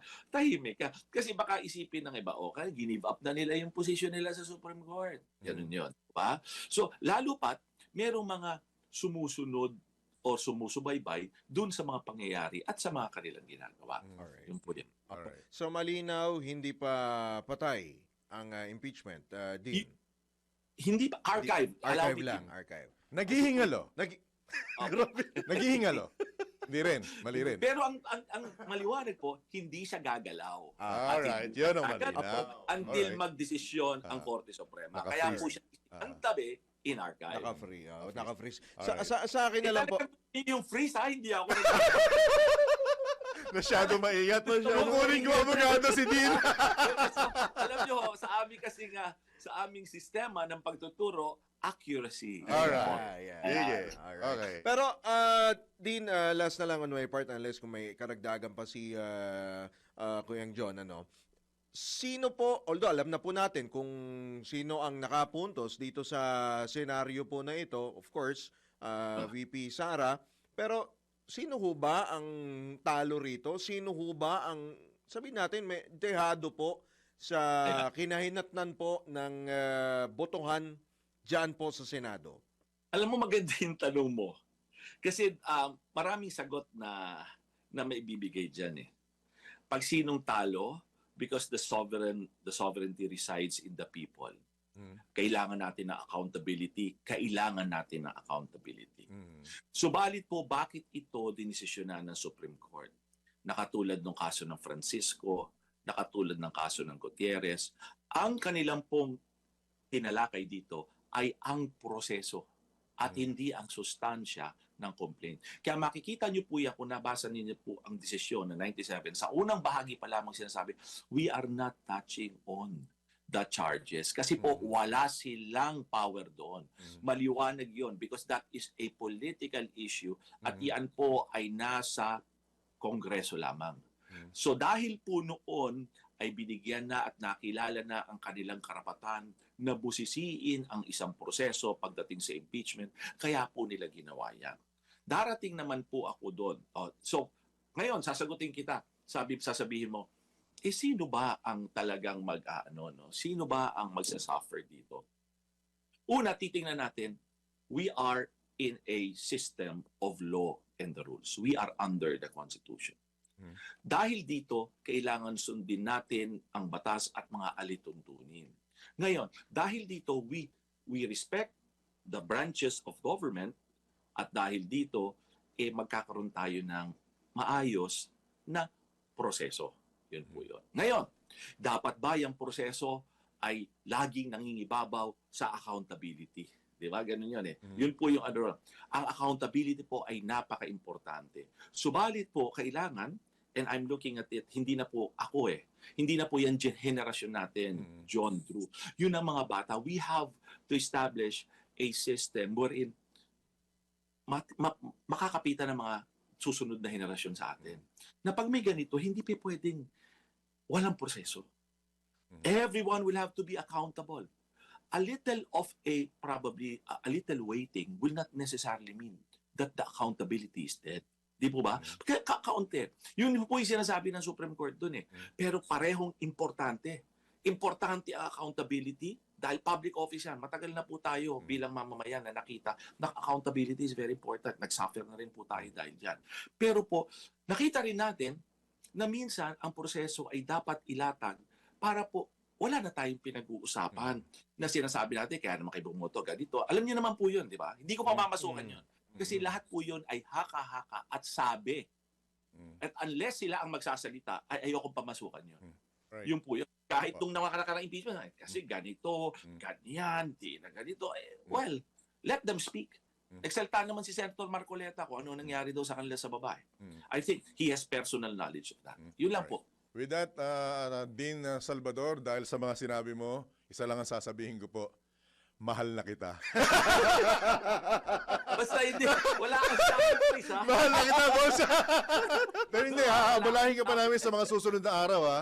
Kasi hindi dito natatapos. Maraming mga katanungan, eh. Alam nyo, hindi. Hindi yan. Pagbukas nyo lang ng inyong mga online, nako. Andyan na. Opo. Opo. Alright. Salamat, John. Salamat din po. Salamat po, Dean. Opo. Salamat. Salamat, love. Thank you, sir. Thank you. Good morning. Ingat. Ingat po kayo. Salamat po. Alright. Yan po mga kabalitan, kabalitaktakan, si College of School of, Manila Adventist College School of Law and Jurisprudence, Dean Tranquil Salvador III. Diba? Dating impeachment defense panel yan panel, sa Corona impeachment case. Ni dating Chief Justice Corona. Gusto pa, ang dami pang tanong eh. Di ba kaya lang tayo tinalian ng supreme being? Supremo. Si Supremo yan eh. O siya, sige tayo po muna yung magbibigay daan sa ilang mga paalala oras. Supremo! 37 sandali makalipas po ang ikapito ng umaga. Alam nyo ba na namahagi ng tulong sa Marinduque ang PCSO? Abay, kung hindi pa, alamin natin ang buong detalye sa special report ni Angelo Bainio. Namahagi ng food packs, medical devices at rescue at emergency kits ang Philippine Charity Sweepstakes Office sa Santa Cruz, Marinduque sa ilalim ng pamumuno ni General Manager Melquiades Robles. Tinanggap ni Mayor Marisa Martinez ang mga ayuda para sa mga residente ng isla. Kabilang sa mga ipinamahaging charity timba ang dilatang pagkain, noodles, kape at bigas. Nagbigay rin ang PCSO ng weighing scale, BP apparatus, nebulizers, thermal scanners, life jackets, stretchers at iba pang gamit pang rescue. Ang aktibidad ay bahagi ng Corporate Social Responsibility Program ng PCSO na layuning palakasin ang kakayahan ng mga lokal na pamahalaan sa pagtugon sa sakuna at agarang pangangailangan. Yan ang PCSO, hindi umuurong sa pagtulong. Angelo Bainio, nagbabalita ng tama, naglilingkod ng tama. Pasada Balita. At alam nyo rin ba na ang katumbas ng bawat taya sa Philippine Charity Sweepstakes Office o PCSO ay kawang gawa? Sa bawat ticket mo, siguradong may matutulungan kang kabaybayan sa kanilang pangailangang medikal. Dahil sa PCSO, basta't kawang gawa at pagtulong, hindi kanila uurungan. Kaya't palagi pong tatandaan, ang bawat taya may kawang gawa. Papalakas ng papalakas. Health is the best wealth sa mga working millennials na may kakaibang challenge pagdating sa kalusugan sa panahon ngayon. Body wellness, mental wellness, at financial wellness. Be sure balance ang lahat sa DWIZ Life Balance. Kasama sina Daryl Justin at Gia Rafael. Monday to Friday, 6 p.m. Tambalang John Ibanez at Drew Nasino. Pasada Balita. Magpapatuloy pa rin ang ilan pa mga balita, walang ideya o hindi alam ng Office of the Vice President kung nasaan si Vice President Sara Duterte. Ito mismo ang inamin ni OVP spokesperson Attorney Ruth Castello sa gitna ng kinakaharap na issue ng pangalawang Pangulo. Gayunman, ginagawaan niya ng tanggapan ang kanilang trabaho upang matugunan ang pangangailangan ng mga Pilipino sa kabila ng kakulangan nito sa budget. Tiniyak din ng OVP na ipagpapatuloy nila ang relief operation sa mga apektado ng nagdaang bagyo at habagat. Pasada Balita. Nagbabala naman ang Department of Health sa publiko laban sa mga website, social media page o individual na nagpapanggap bilang opisyal na kinatawan ng DOH. Ito'y matapos makarating sa Department of Health ang isang ulat na may ganitong uri ng panloloko na kumakalat ngayon sa SOCMED. Ayon sa DOH, isa lamang ang kanilang opisyal na Facebook page. Dapat pagkunan ng tama at maaasahang impormasyon sa mga programa at serbisyong pangkalusugan. I-report na ng DOH sa Department of Information and Communications Technology ang mga peking account at gumagawa na ng hakbang para mapanagot ang mga responsable rito. Hinihikayat din ang publiko na i-report at huwag i-share ang mga ganitong uri ng peking account. Pasada Balita. Sa iba pang balita, porsigido ang ilang transport group na isulong ang kanilang matagal ng panawagan sa Land Transportation Franchising and Regulatory Board na pisong provisional fare increase sa jeep sa gitna ng patuloy na pagtaas ng presyo ng krudo. Kinumpirma ni Liga ng Transportasyon at Operators sa Pilipinas o LTOP, National President Orlando Calando Marquez, na maghahain sila ng motion sa LTFRB bukas para sa implementasyon ng pisong dagdag pasahe na naunsyame noong Hunyo. Ito ayon kay Marquez ang napag-usapan nila ni na LTFRB Chairman Teofilo Jojo Guadis III matapos ang kanilang pulong noong isang araw. Talagang gusto naman ni Chairman Guadis lang sabi niya, pinagpapail na lang kami ngayon ng motion dahil naaprubahan na ni Chairman Guadis dati yung piso noon. Kaya lang pinahold nga ng Pangulo dahil nga yung pagtaas ng bigla ng fuel na nagbigay sila ng service contracting at yung pong fuel na ibibigay na subsidy ay hindi naman naibigay. Kaya talagang kami ay binalikan namin ang ating butihing chairman ng LTFRB. Ipapail na namin po yung aming motion sa Biyernes. Bagaman suportado naman ni Guadis ang kanilang panawagan, kailangan pa niya itong, o ipinunto ni Calando na kailangan pa niya itong isang guni kay Transportation Secretary Vince Dizon. At ipakiusap na rin natin, sabi niya, kay Secretary dahil napaka-considerate naman ang ating bagong Secretary na si Secretary Vince Dizon, para matulungan kayo dahil naintindihan naman po ni Chairman Guadis at sigurado ko na yun po naman ating Secretary ay baka maunawaan naman natin. Maunawaan naman tayo ang ating Pangulo dahil nga binibigay naman nila yung kaya nilang lahat ibigay basta yan po ay nasa tamang bank. Yan po ang tinig ni LTOP National President Orlando Calando Marquez sa panayam ng DWIZ. Pasada Balita. At babalik po muli ang Pasada Balita makalipas lamang ilang mga paalala oras. 14 na minuto bag sumapit ang ganap na alas 8. Lalong lumala ang air pollution sa Metro Manila. Ito naman ang babala ng ilang health expert matapos maitala ang ulat ng State of Global Air 2024 ang mahinang kalidad ng hangin bilang pangunahing dahilan kung bakit mahigit 8 milyong katao ang namatay noong 2021. Dagdag pa ni Dr. Anel Chua ng Ateneo School of Medicine and Public Health, hindi rin sapat ang datos na pwedeng ipabatid sa publiko upang protektahan ang mga ito mula sa nakasasamang epekto ng air pollution. Pasada Balita.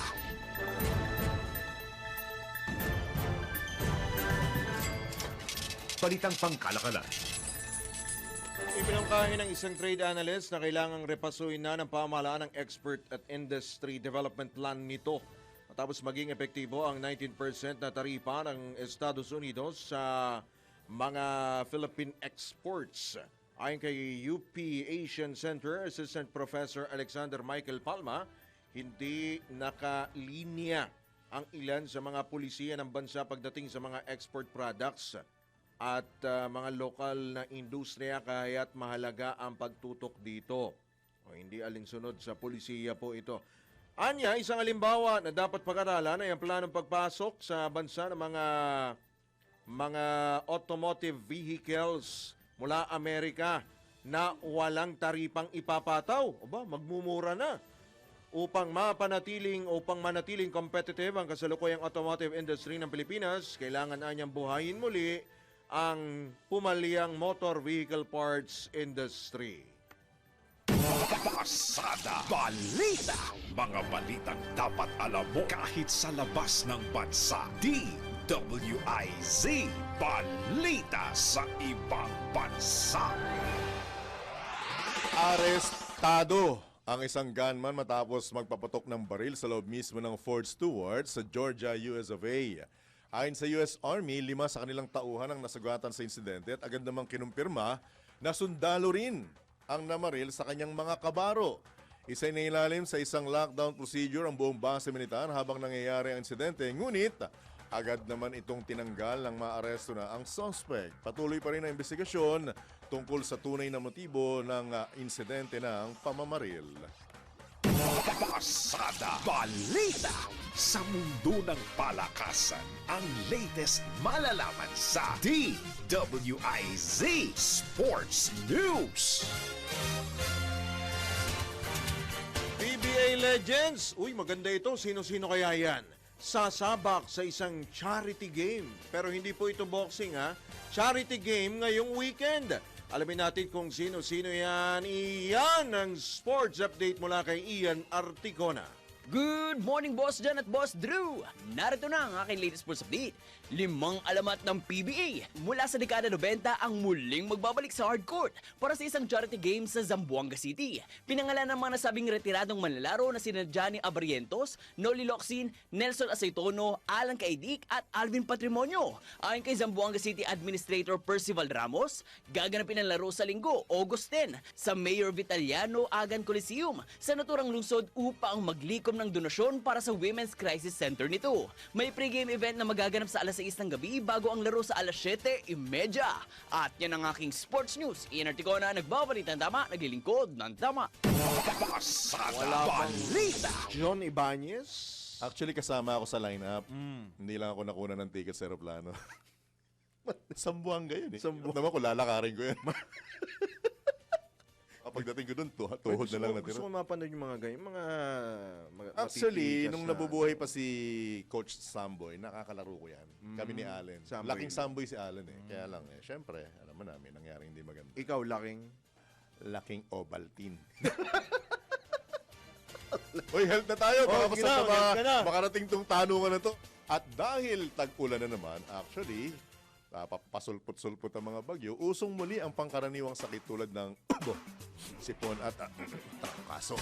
Ngunit, pinakamalala sa mga ito ang leptospirosis na dulot ng pagkaka-expose ng mga sugat sa bahang hinaluan ng ihi ng daga, lalo na sa mga paa.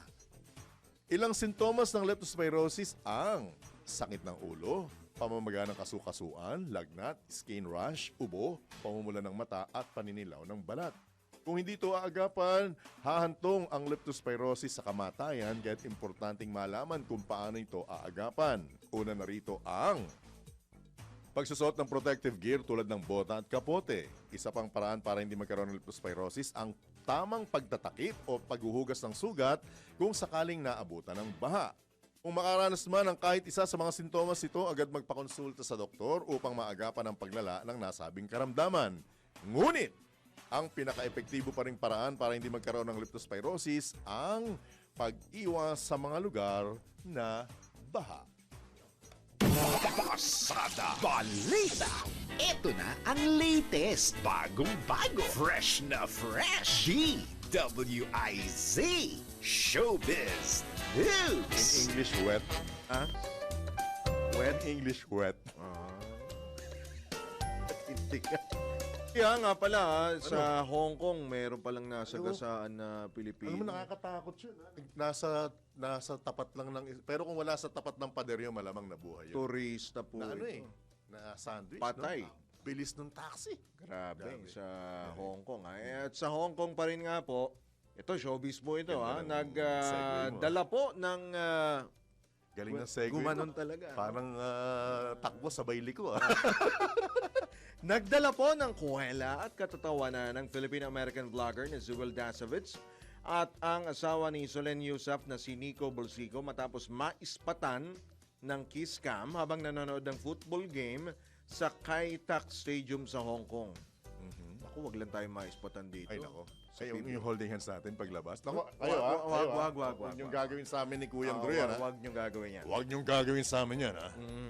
Dahil sa isang Instagram post, patindi to ha, nakitang ginaya ni na Will at Nico ang naging reaksyon ni na Andy Byron at Christine Cabot. Nasaan daw yung video? Ang tech boss at HR head, may holding hands ba? Gusto rated, gayahin natin. rated R ba Kita yun? ba? Rated R? Ganyan. Eto po nakita po at nahuling nangangaliwa sa kiss cam sa isang concert ng bandang Coldplay yung ginaya po nila. Tuwang-tawa naman ang mga nag-comment sa ginawang parody na Brokeback Mountain ng dalawa. Kabilang na po ang actress na si Isabel Daza at ang mga culinary vloggers na sina Abby Marquez at si Ninong Rai na naghahanap na po ngayon ng bagong studio dahil binaha po ang kanilang studio sa Malabon. Pero kung ako, mas mako-convince ako dyan kung nag-kiss sila. Ay, ganun? Kiss cam eh. Kiss cam. Saan ang kiss cam kung ang kiss? Beso. Gusto mong gawin natin? Beso. Gusto mong gawin natin? Ay, sige, kayo ni Kuya Winner. Ay, good news! 5 kumpanya mula sa Pilipinas ang kabilang sa Forbes Asia's Best Under a Billion list ngayong taon. Kinabibilangan ng mga kumpanya ng A. Soriano Corporation, Apex Mining Company Incorporated, ang internet service company na Converge, Figaro Culinary Group at Philippine Bank of Communications. Inilala ng naturang listahan ng 200 sa mga publicly listed companies sa Asia Pacific region na may annual sales na nasa pagitan ng 10 milyon at 1 bilyong dolyar. Ayon sa Forbes Asia, nasa 69 na kumpanya mula sa listahan noong 2024 ang muling pinangalanan ngayong taon. Sabayan niyo po, Pasada Balita. Sabayan niyo po yung itinatayong malaking kumpanya na DNJ International Corporation Incorporated. Antindi nun, ha? DNJ International Corporation Incorporated. Opo, yan po ang maganda pong kumpanya. Hinubog sa utang, lulubog sa utang. Ang susunod po. Tinatampok ang dalawang. O siya, sige, tayo po ay magpaalam na sa ngalan po ng buong tropa ng DWIZ at Channel 23 sa ngalan po ng mga suki ho nating taga-subaybay. Marami pong salamat po sa inyo pong pagtutok at sa sa mga nagtatanong po kami po talaga namin na ipaintindi sa taong bayan. Kahit hindi man ho kami abogado, ang mahalaga po ay maintindihan at maipahatid po namin sa inyo kung ano ho talaga yung sustansya.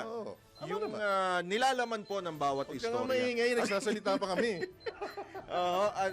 Tungkol ho dyan sa issue nga po ng impeachment. Kaya lagi naman natin sinasabi, ang usaping legal, bigay natin sa kanila. Kaya nga may interview tayo. Hindi naman ho kami nagmamagaling rito para sabihin na... Gwapo lang. O siya. Alam ko na.